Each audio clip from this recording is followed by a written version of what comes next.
По стартната победа на Друдници Саса минатата недела на домашен терен, КМФ Кочани беше поразен во осмото, односно второто коло од пролетната полусезона на гостувањето во Пробиштип против екипата на Фифи. Со тоа, пробиштипскиот второлигаш се реваншираше за поразот во воведното коло од сезоната во Кочани. 6:2 беше конечниот резултат, а вината за поразот ја имаа гостите кои направија бројни технички грешки, што противникот знаеше добро да ги искористи.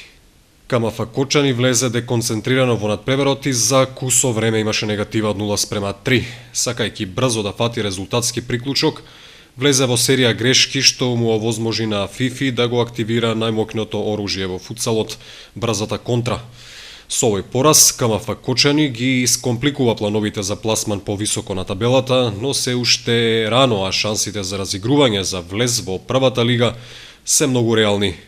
КМФ Кочани следниот надпревар го игра веќе в среда, и тоа повторно против истиот противник и на истиот терен, овој пат во рамките на футсал купот на Македонија.